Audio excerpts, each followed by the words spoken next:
Geopolitics is fun, though. All right, well, we'll see. Maybe around the end. Okay. Good afternoon, everybody. It is 1:30 p.m. United States East Coast. I'm your host, Tom Kaczynski. Dana's over there trying to convince me to talk about something other than geopolitics. But there's a lot going on in the world of geopolitics, so we're going to talk about that at least a little bit today. And let me know you guys can hear me okay. I think it should be good. That's why I was a little delayed. There was a little bit of a problem. I'm doing this on the computer like I did last night. And it looks good. I just want to make sure it sounds good. It looks like it's going through okay. I do want to make sure that people can hear me. I believe they can, but if they can't, then we will have to go edit out and change how I am doing this. So hopefully that is the case. It's working. There's 6 people. People would leave and people would be bitching if it wasn't working. So I'm not okay. You can hear me. Good. Thank you, Ryan. I appreciate the confirmation. 3 things I want to talk about today, and then we'll see if Dana talks me into talking about something else. Number one is I want to talk about the anniversary of the 6th just one more time. I think it's absolutely ridiculous that Biden gets up there and literally starts using Bible scripture to try to talk about what they're suffering. When this was crazy, but literally no, yeah, Biden gets up there. I'll find the exact scripture because give me a second. This doesn't want to close when I'm doing it this way. That's terrible. It is terrible, isn't it? Yeah, it was today. Yeah, it was absolutely terrible today. Biden's speech this morning, what was it? He dwarfed his speech. He literally, I forget, I gotta find the scripture that he put in it, but literally he went out there and he said it was worse than 9/11, which is, a way to spit in the life of all those 3,000 people who were sacrificed in that slaughter. Yeah, January 6th was was worse worse than than 9. 9/11. Yeah, I Oh. mean, can you believe that? I mean, this guy. I mean, I don't know what. I really think his job in there is to lead us into a war with ourselves. I honestly believe that. So absolutely crazy. So we'll get to Kazakhstan. Actually, Raven. Let me say hi to everyone. Raven, Hippo, Samsung, Dave, Ryan. It Hi. makes sense that we would reap the seeds that we've sown all across the world by doing the same thing to other countries. It's I'm just putting Dana in the corner so she can say no, hi. don't put me. No, I don't feel good. Nobody puts Dana in the corner. No, but we are reaping the seeds that we Swayze's have here. sown. You know. No, well, it's a mess and it's horrible. And I ranted. If you missed it, by the way, I spent 40 minutes plus ranting about that this morning. But I just wanted to mention it's just another kick in the face. And these people look. Judgment is the Lord's, but if you believe anything in that book or any sense of human decency, you can kind of tell how that story's going to go. That's going to be an open and shut case, if you know what I'm saying. So let's go past that. I want to talk about the story. We got to talk about France for a second. Now, I've been talking about this in the background, and I know a lot of people aren't paying as close of attention to it as I am, but that's okay. You don't have to do that. That's what you have me for. But what I was doing was I was looking. This is from France 24. I'm going to read this article, and I posted it. It's not long, but I wanted to let you know this is literally what's coming out. And this is going to be, I think, on the 15th here. Let's see. And this is from France 24. French lawmakers approve new blank pass after fierce debate.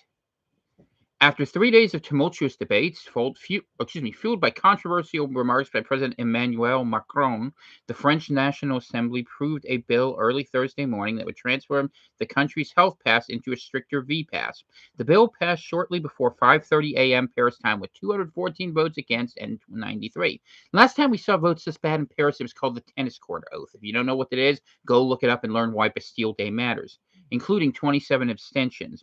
It still needs to pass in the Senate, which is due to review it early next week. And they will, by the way, from what I've been reading. I've been talking to some French anons. It's basically, it's a rubber stamp there, and the people there are revolting every week, and they just don't care. You know, je parle un peu de français. It helps. I can read some of the stuff, you know what I mean, in their actual language. It's not great, but I can read enough to understand what's happening there. They said the government wants the new measures to take effect on January 15th, but implementation will likely be delayed because the debate was held up in the assembly. Under this bill, people over 12 years of age will be required to prove their status to access restaurants, bars, cultural venues, or inter-regional public transport. A negative test will no longer be sufficient except for access to health facilities and services. Yeah, you go to the health facility, they probably A, force you to get the jab, or B, give you something that gets rid of you because you didn't get it. Lovely. Let's go with that plan.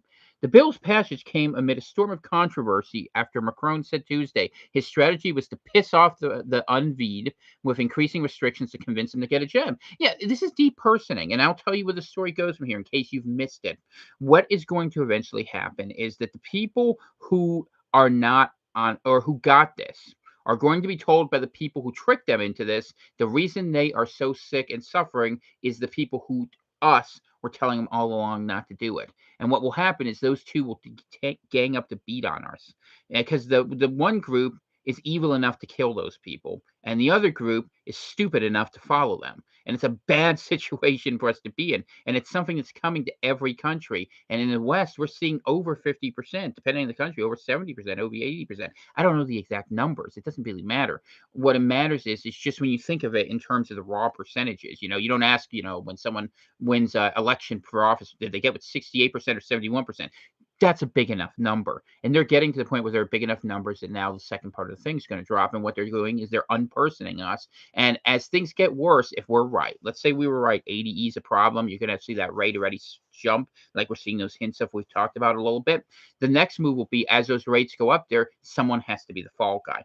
War can cover for part of it. We're going to talk about that. Famine, we do talk about that. Another disease, let's hope we don't talk about that. But with this, what they have is the existing loss of health that's going to be further accelerated because as people get sicker, they'll be more desperate, they'll take more things, and they'll be spreading these things and making their own selves worse. And they're going to need someone to blame. And they're going to look at us and say, oh, those people aren't sick. They're like, yeah, but they could have if they would have just done it. I guarantee you by the end of this, the history will literally record for the 5 minutes allowed to last before the meteor storm comes down. What it'll say is, the people who went ahead and went along with this agenda were heroes who died in the purpose of keeping people sick or keeping people, safe. They'll use that word. While the evil people, who went ahead and made this whole laboratory by treating their bodies as a resource to be harvested by viruses. This is literally how to read. This is absurd, but this is how they would do it. They were destroying us. And you know what? They'll believe it because you know what? They'll believe anything. And you're like, how's a story that ridiculous hold together? I don't know. Go take a swim.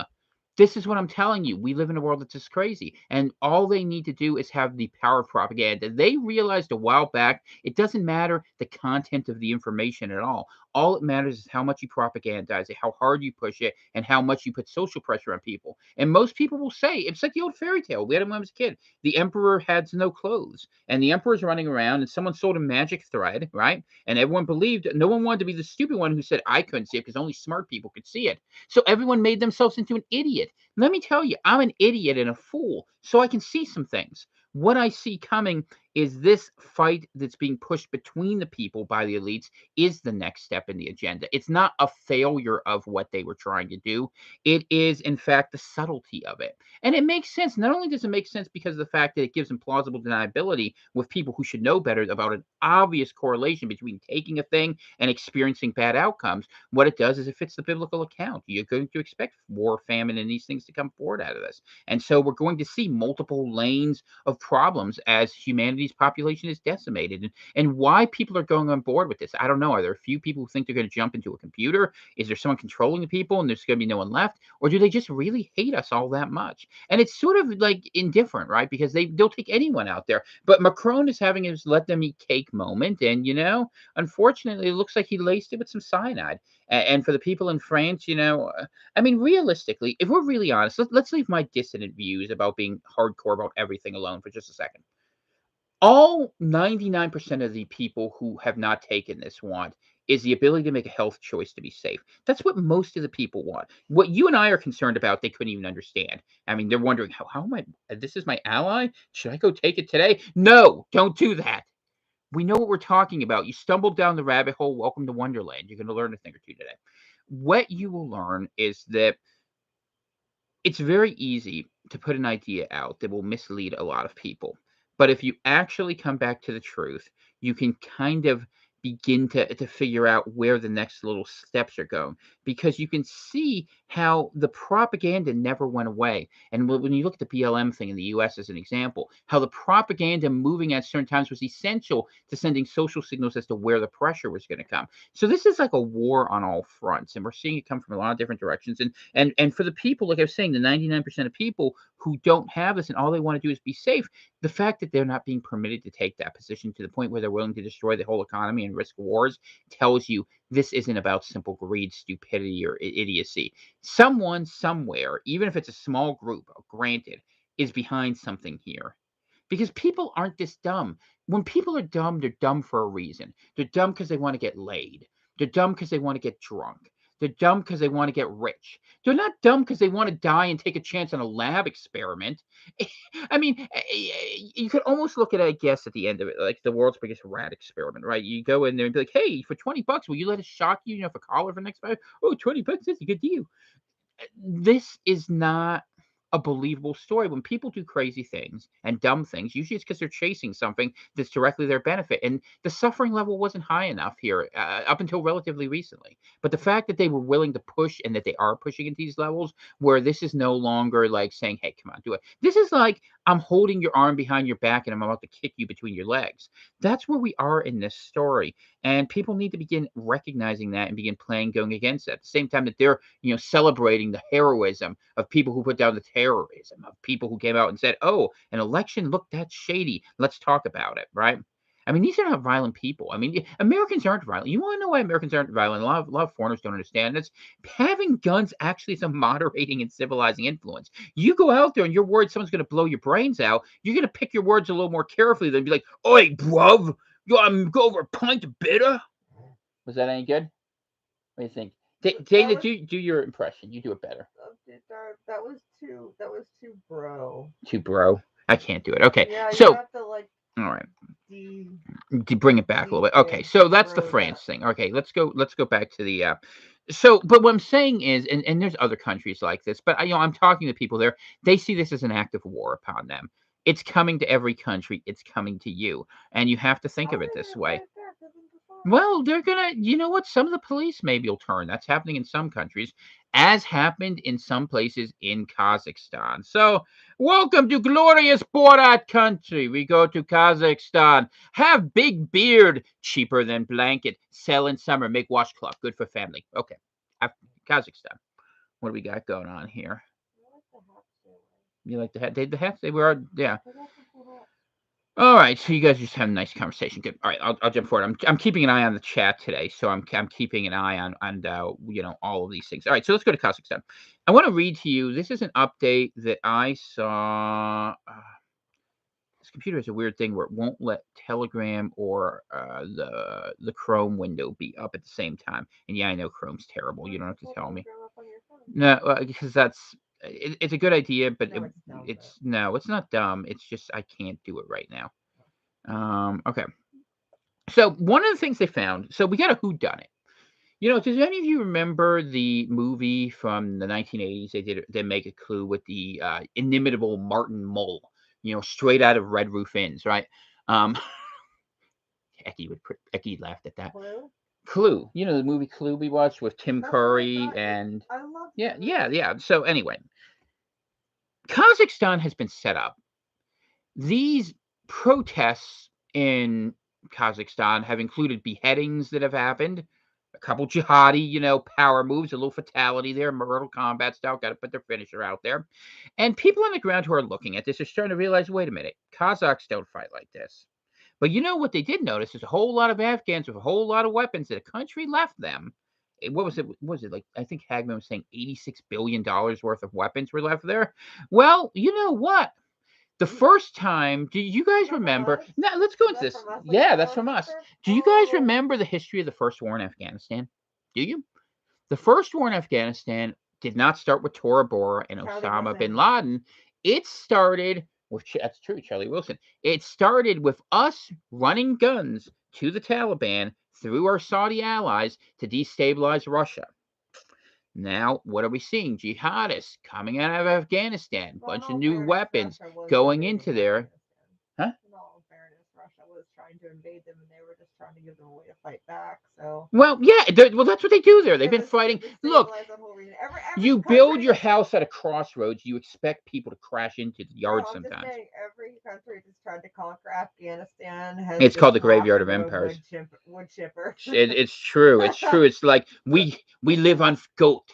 Well, what do you do for fun? We live on goat. But no. I actually got to hear the whole history of that from the other side because if you know who in that fight. Sure. Yeah. So I've known a few Afghan people. If you take away the Islam, which is always toxic, my opinion, I stand by it. They're beautiful people. They're decent people. I've always had fondness for the Persians, for instance. They're so hospitable and sweet. Oh my goodness.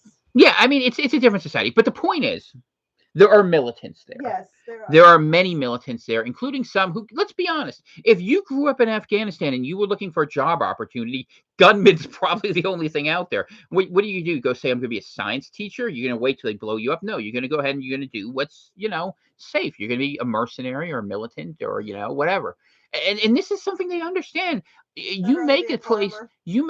that has war for 20 years, you're going to have a lot of fighters. And after generation, you're going to have that Yep. happen again. But those people, they're all sitting there. They have all these weapons. World's biggest army. We left them there. And where do they end up? Going right up to Russia, causing problems. Just like the last time things were bad and the U.S. decided they wanted to fight Russia, they went up the same damn trail, causing the same damn problems.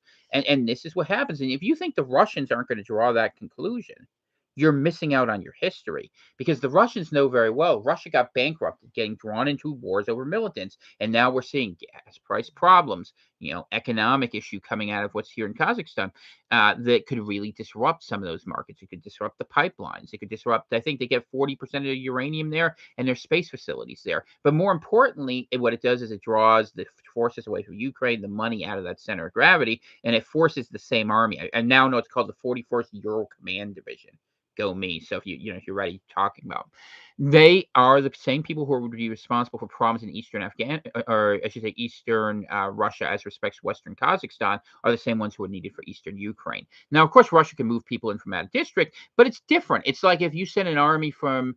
It's like if we were having a civil war in the U.S.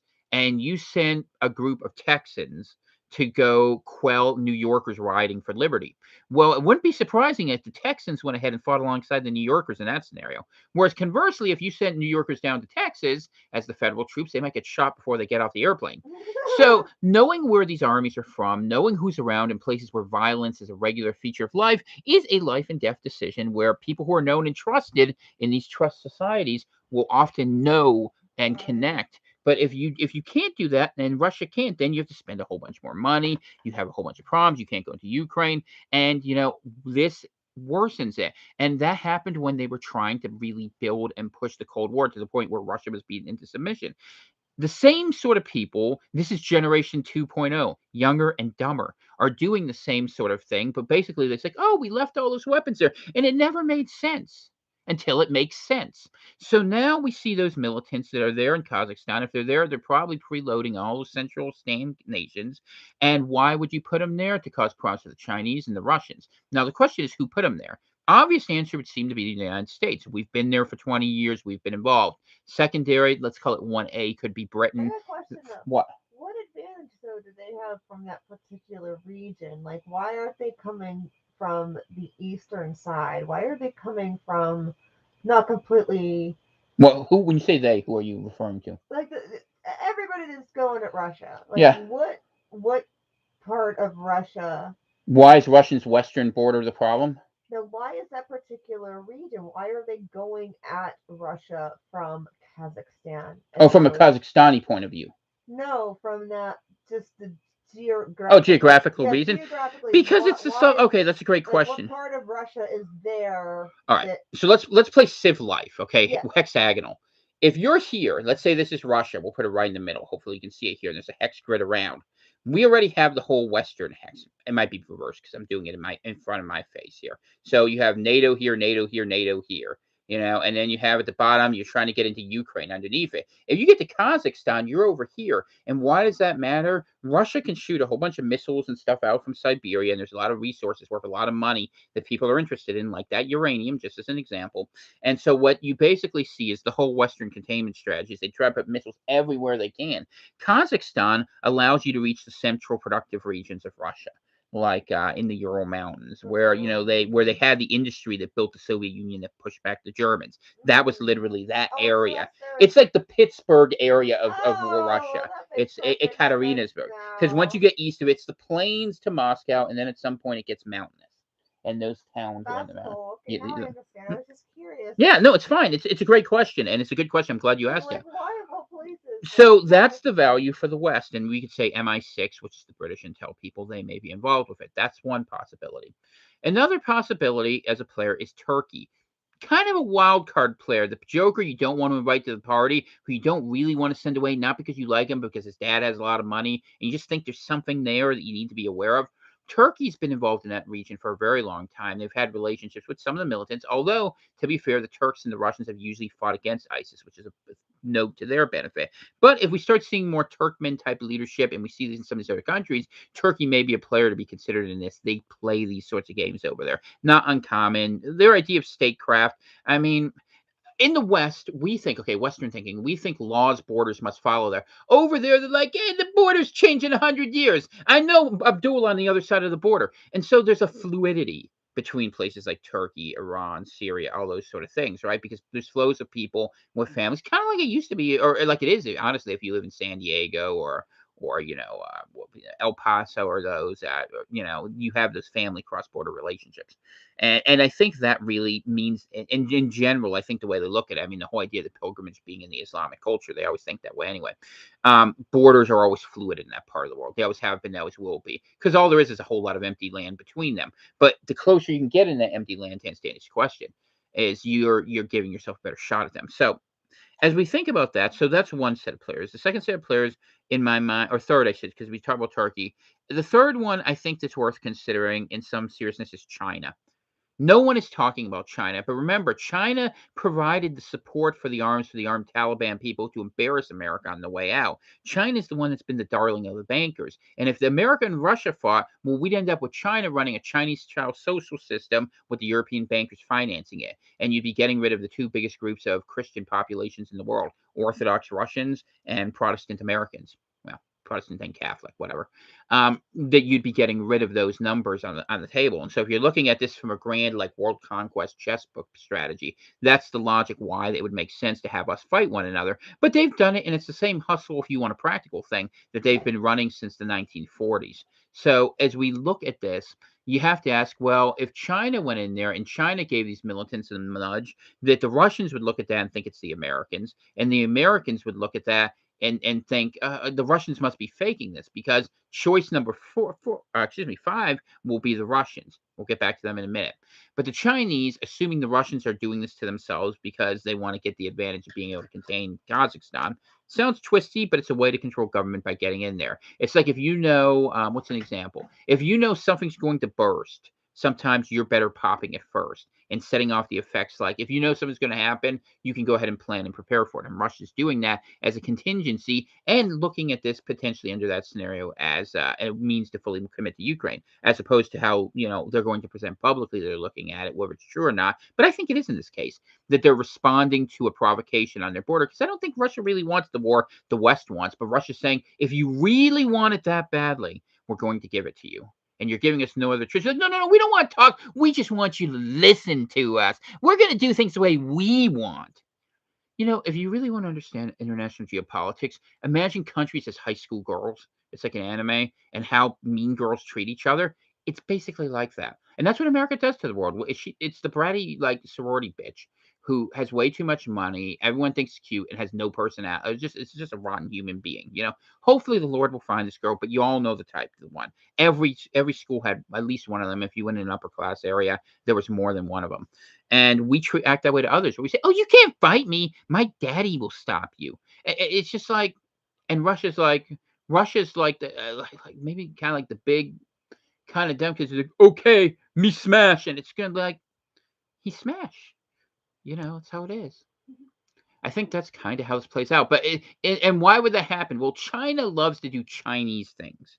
China's right. I mean, if you read Chinese strategic history, you read about the art of war. Go read your Sun Tzu or any of those things. I've read quite a few of them. They say all warfare is deception. These people come up front and say, okay, the first thing you gotta know how to fight is you have to know how to lie. People are very weird what they put in their writings. They tell you things that are true before realizing they're telling you things that are true, because they don't think you're going to make the connection between abstract ideas here and that the actual policies are reflective of them. So why would China have Russia and America go to war with them? Because you know what? Then they win. That's a possibility. Now, Russia. I basically dropped the hat on why I think the Russians would do it, which is maybe they wanted to go ahead and set up a controlled idea space. And the Russians are pretty good at propaganda too, to be very clear. Maybe they saw it as a liability. They wanted to get in there, but I just don't think it fits, because I really think when they came forward with this proposal for these things they wanted, it was an ultimatum. Let's be honest with you. You don't put out an ultimatum unless you're willing to fight for it. And they put out there's an ultimatum. They tried to be nice about it, but look, everyone could read into it. It's like you back the F off or else it's on. And it might be like a situation like in the Christmas story where the one kid gets beat up, all the other two run away, and that one kid's Ukraine. We all know that. Which he's not even a friend really. He's kind of like his other friend who's just over by us because he's having a bad day. You have all these pieces now, and you have to ask who's the responsible party. And Russia, if they push forward with this, is going to have to consider a real war that will be painful for them as well as anyone who gets involved with it. War is no joke. And we haven't had wars like this in the West for a while. Yeah, they happen in Africa, but they always happen in Africa. They don't have the technology for it to get too bad beyond the ones on the battlefield. And I'm sure the banks and corporations keep it contained. You start getting into Europe, man. Last time Europe got into war with one another, technology advanced about 100 years, and that's just the stuff they shared with us. Things will get ugly fast, and is that something that could be, survived? And the Russians would think like this. Putin's a strategic thinker. He studied. I mean, he's a judo black master or black belt. He's a master of the art. He's going to know these things, and he's an ex-spook, so he's going to know he's going to understand what's being done and what's not being done, and he's shown strategic patience. So I don't think he wants to necessarily have this, and that's why I don't think the Russians did it. And if the Russians didn't do it, who did it? I don't think the Turks did it. I think it was either the Americans or the British as proxy. They would have done it together. I mean, the British might have done it and actually been the ones who did it, but it was a joint decision. I'm sure Britain wouldn't have done it on its own without U.S. support, unless the globalists have their own undercover faction, in which case it probably is in the U.S. part anyway, because that's how they work. I mean, they're in all of them, but they're especially here and in England. I mean, the BOE is a thing. Um, so you have that, or you have the Chinese doing it. And I think the Chinese are a real possibility here, specifically because no one's looking at them. They're just sitting there in the corner, Chang sitting there eating his egg roll, and just, I don't know. But at the same time, I've been reading stories about how they've banned teaching English in public schools, and then they're banning video games, and they're flowing through a full cultural separation. Now, are China and Russia working together against us in this thing, maybe? And they're playing a game? Yeah. Well, they're their allies. You should expect them to do things like that. And it's a mess to our minds in the West. But you know what? Our people do this to the rest of the world. So now we got to deal with this crap on top of the fact that now they're buying our politicians. I mean, what do you think Joe Biden represents the interests of anything other than the PRC? And and then who's buying them? And then you end up chasing a shell game. This is why you chase money. Who controls the ambition? And at the end, is it whoever, is giving Larry Fink his marching orders? I don't know. We talked about BlackRock the other day. But they want this war. They wanted this war when Hillary was going to get in there. They've wanted it. They never let Trump and Putin reach an accommodation, which they would have very easily. But that was never to be permitted. And now we are at a spot where we're supposed to go into this big peace talk. We're laughing about it. Most people don't even notice. And Russia, they're going to be pissed, and they're going to conclude whether it's true or not. If it starts becoming public opinion, and it will quickly based on the facts that Russia got screwed over by the West, even if the West didn't do it, they're going to get the blame for it. It's going to give them both plausible deniability, and it's going to give them the moral culpability because the narrative becomes reinforcing at that point. And whomever launched this is going to get this a lot closer to a fight. Does this get it over the the requirement to get it started? For sure. No, I don't know. But if it does, put it this way. If we do get into war, they will be writing about the events that happened this week in Kazakhstan as one of the things that led up to it. This is the Sudetenland moment, right? That's where we're at. It could go either way. And we'll see how it happens. And we thought it was going to happen in Ukraine, but it didn't. Or it still is. This is all one story. It'll play out very, very quickly. But in terms of us who are living it day by day, week by week, it looks like now Kazakhstan's going to draw the attention for at least this week. And we'll see. Ukraine could happen at the same time, but that's a lot to ask. And if we see things start to move and the rhetoric change, I do think, like I said before this all started, if they don't come to a peace agreement, this fight is going to be on. And it scares me because I think there's a lot of forces that can push these nations are like big locomotives. It takes a while to get them going in a certain direction, but once you do, you can't really stop them either. That's kind of where they're at in Russia, and that's where our deep state is with respect to them. And even if it's just going to poke the Russian bear in the eye, give it that big pinky in it, which is what our deep state loves to do, poke a bear in its eye and see if you lose an arm. Well, maybe the arm will be California. I don't know.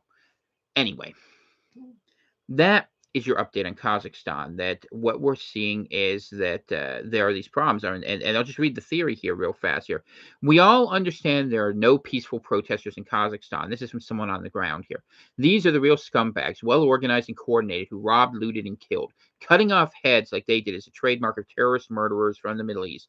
It means that there were those in the crowd who had been trained or participated in hostilities there. Perhaps a great friend of Kazakhstan, Erdogan, it helped us see another example of Turks. He has extensive experience in supplying and supporting terrorists in hotspots. We had the opportunity to make sure of this. And a lot of this goes back to the fact that a lot of Turkish weapons have ended up in hands that have caused the Russians a lot of problems. And the Russians, they constantly, in fact, they had a big meeting, conversation about it on January 2nd.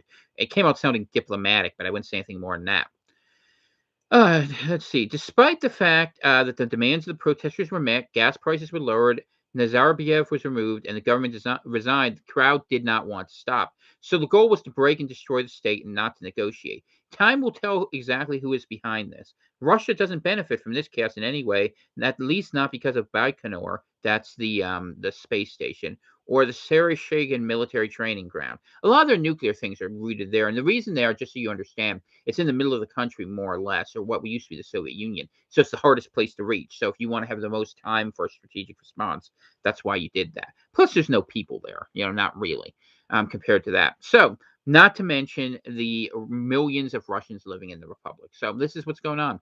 That 3.5 million is the number I'm reading now. I've been getting better information. I'm getting myself up to speed. I mean, I'm not an expert on Kazakhstan, but I now know a few words and a few names and the gist of the problem over there. And the concerns the people have are legitimate, but the people who are running this protest are using the people as cover for what is being a coordinated operation of some sort.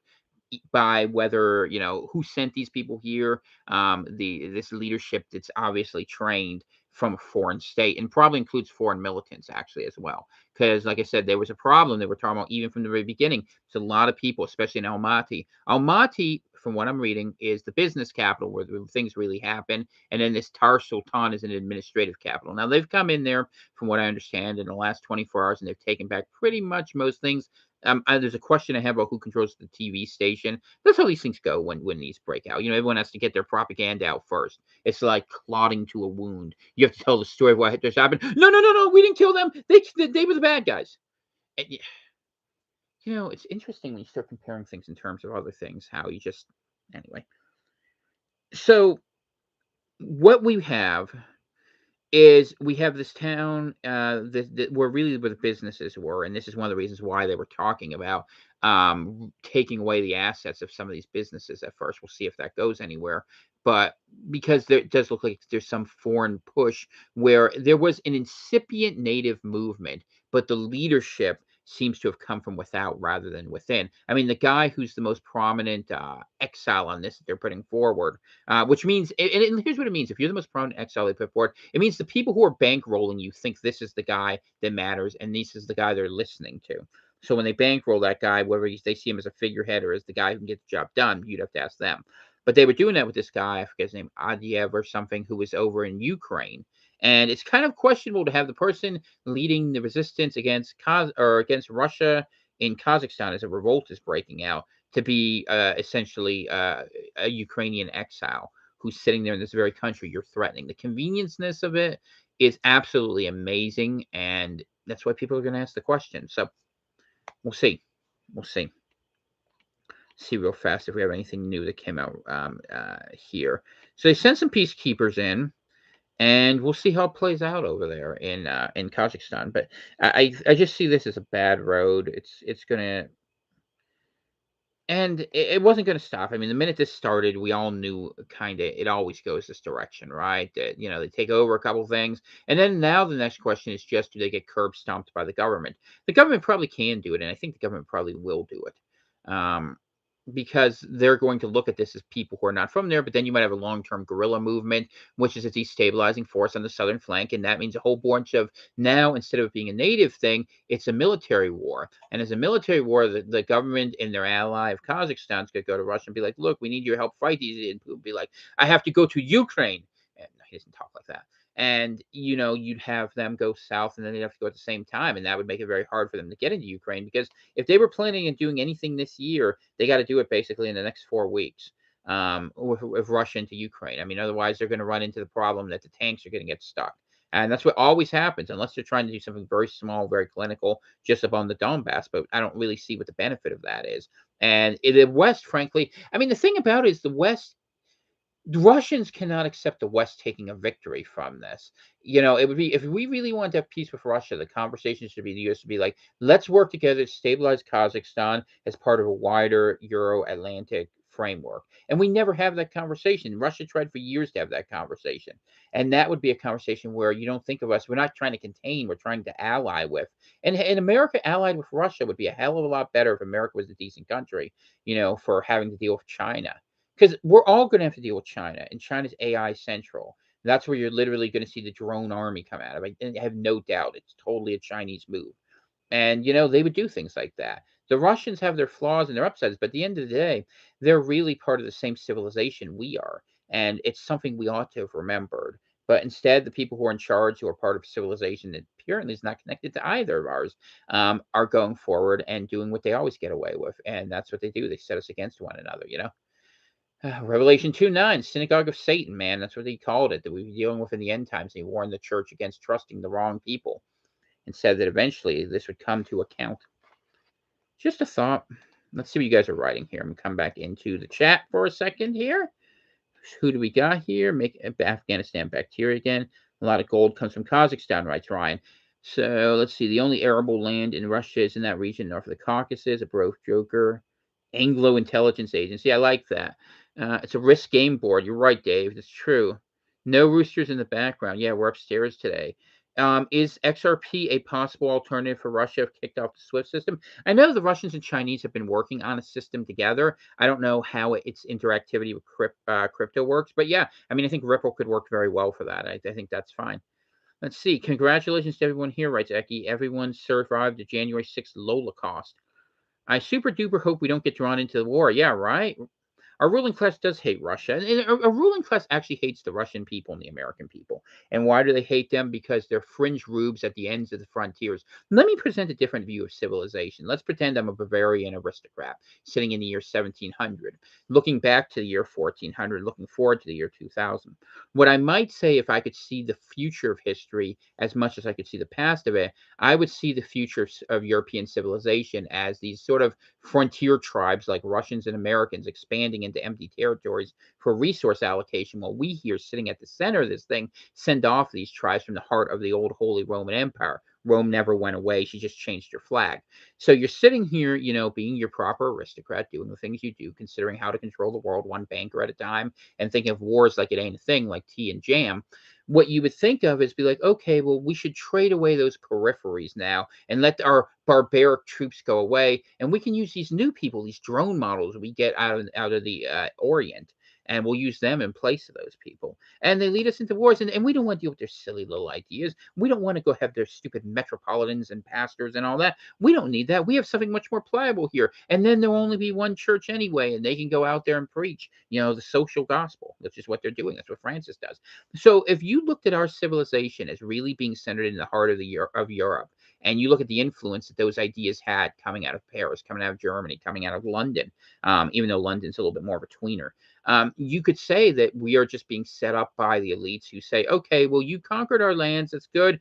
Thank you for developing. We know we needed you, but you know too much about us. We're going to be done with you now. And that's maybe the truth of it. And I guarantee you, if you're willing to think that big and you're willing to think that coldly about how people, and they may not even realize they're doing it, maybe their biases are just so inbuilt, that you could literally look at it precisely as I described, which is to say that you would have this logically being explained as the next step of European civilization by that hybridization between the bankers and aristocrats who funded them. And there's an interlink there. Keep in mind, it's not just the bankers answer to people too. The bankers answer to those people who put forth violence. How do you put forth violence? You put forth control of the media. It's no accident. Anderson Cooper, what's he? He's a Vanderbilt, if I remember right. You have people like that in those positions, and they always change their names and they change their faces, and they don't change their story. and you can see it, and so maybe that's the way to understand what's happening here, and that they see they're going to be part. They really believe, because they are kind of godless. They always have been. That this has been the strain that really came out of Europe. That they just want to go ahead and be one and meld with the machine, and they figure using Chinese parts is the quickest way to do it. I mean, in America got wealthy for a while, but we were disposable. We were a balloon they inflated, which overinflated and then popped, and then Russia's in between, and they're kind of stuck. Be like, hey, they're there, but let's get the people out of the way, because they probably concluded Russia would win a war against America, and it would. Um, or maybe I'm being too cynical. I don't know. You'll have to tell me. So those were the topics I wanted to cover today. I didn't have anything else special I wanted to cover, but it's really encouraging to get 27 people in here, which usually means I probably have at least 3 or 4 times that at 2:08 in the afternoon. I don't usually have that sort of listenership at this time of day, but I'm quite glad for it. So I think I put together a pretty decent show for you guys. Let me just take a quick look here, and before I leave you, see if there's anything I want to comment upon that is happening in the news cycle. 1 second here. If there was anything interesting, it would be that here. Blah, blah, blah, blah. 1 second. I'm just looking at one other chat, and I will say this here. People are putting a whole bunch of evidence out there. They think the U.S. think tanks are behind it. That's not surprising.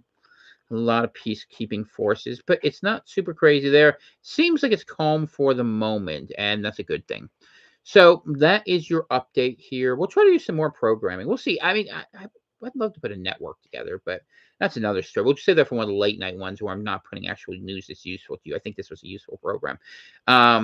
Things to watch for in the medium term, just real close to this. Keep an eye on next week. Actually tomorrow, people are going to be talking about tomorrow. I'm not super into it because I already know it's going to be BS, but they're going to be talking about the Supreme Court ruling about whether or not the mandates can go through. And if the Supreme Court rules they can't do it, you know what'll happen, by the way.